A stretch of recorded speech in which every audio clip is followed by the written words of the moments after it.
Meu nome é Elisângela Miranda. Tudo começou com uma dor no meu estômago, né? Aí tudo que eu comia voltava. Aí eu comecei a perder peso. Em uma semana eu cheguei a pesar 23 quilos. Foi que a minha filha me levou para o hospital e quando chegou na recepção me olharam e perguntaram se eu estava com HIV, sífilis, essas doenças. Eu fiz todo tipo de exame, não deu nada. Nessa luta toda a gente ficou durante 2 anos dentro de hospital. Ela saía de um hospital desenganava ela, aí ela vinha para casa. Ela não conseguia ficar em casa, então como ela não comia nada e nem água, nada, ela foi emagrecendo muito. E aí a única solução que a gente tinha era trazer ela para algum hospital, pelo menos para ela ficar sendo sustentada por soro, né, para suprir aquilo ali. Mas mesmo assim, tudo ela vomitava. Aí foi quando a gente descobriu, né, que era doença de Chagas. E aí chegaram comigo, né, o médico falou para mim e disse que não tinha mais jeito, né, porque aquela doença já estava há 10 anos ali dentro dela e ela nunca tratou, né, a gente não sabia, na verdade, e foi quando tudo veio à tona, depois de 10 anos, que foi quando atingiu o estômago dela. E aí ele falou pra mim, né, e foi bem sincero pra mim, disse que não tinha mais jeito, que ela estava desenganada, a situação que ela estava não tinha mais reversão. E aí ele falou pra mim que o último estágio seria atingir o coração dela, porque os outros órgãos dela já tinham sido atingidos, né? E o que mais estava debilitando era porque atingiu o esôfago dela e o estômago dela também, então ela não conseguia comer nada. Aí foi quando ela já não falava mais, o cabelo dela começou a cair. Eu fiz uma endoscopia, né? E aí ela viu que o meu esôfago, a doença dilatou o meu esôfago e o meu estômago estava fechando. Então eu precisei usar sonda para me alimentar, né? E usei sonda para fazer xixi porque eu não tinha mais condição de andar.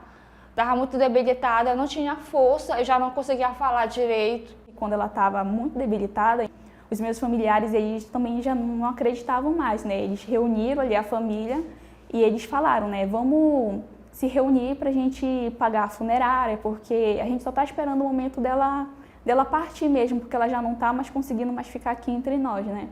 E ali eu cheguei para eles, né, e eu falei para eles que eu não ia participar daquilo porque ela não ia morrer. E aí foi quando eu comecei a usar a fé. Como ela não conseguia ingerir água, porque tudo ela botava para fora, eu pegava água, eu passava no cabelo dela, eu passava no corpo dela e eu usava a fé. Eu não dormia à noite, eu dormia o dia e à noite eu ficava acordada. Aí eu pedia para ela colocar uma garrafa em cima da televisão, né, e deixava ligada e assistia a programação de madrugada. E eu tomava, passava no meu estômago, né, isso é que eu tomava, voltava, né, e eu passava e usei minha fé, eu não aceitava aquilo na minha vida.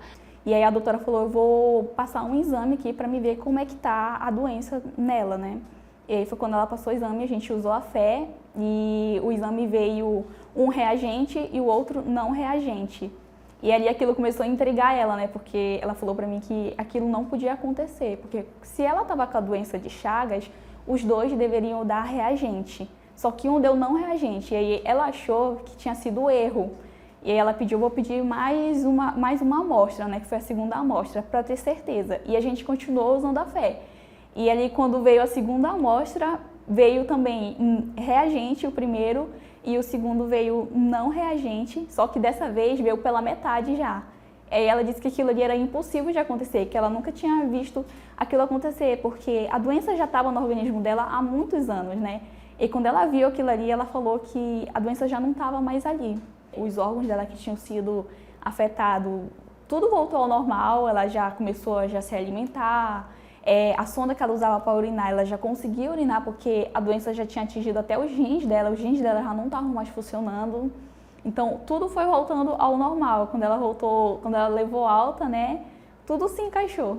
E sempre usa água para tudo. E hoje eu só tenho que agradecer a Deus, né, pela oportunidade de estar aqui mais uma vez, porque o médico me deu uma semana de vida, né, a minha mãe, meus familiares já estavam ajeitando até o funeral, né. E a minha filha, não aceito isso, não aceito. A gente foi pro altar. Ela foi pro altar e hoje eu tô aqui. Deus fez uma transformação na minha vida. Hoje, quando as pessoas olham, né, o vídeo dela e a situação dela, né, pelo fato dela ter sido desenganada por todos os médicos que ela passou, não teve nenhum que chegou e falou assim, não, a sua mãe vai viver, tem jeito. Não, todos que ela passou, eles falaram, não tem jeito. Ela não vai viver. Ver ela curada assim é a maior certeza assim que eu podia ter assim de que Deus é comigo e que Se a gente for pro altar e usar a nossa fé, ele honra, não tem como, ele honra. Se a gente manifestar a nossa fé no poder dele, não tem como ele ficar ali sem fazer nada. Então, o milagre tem que acontecer.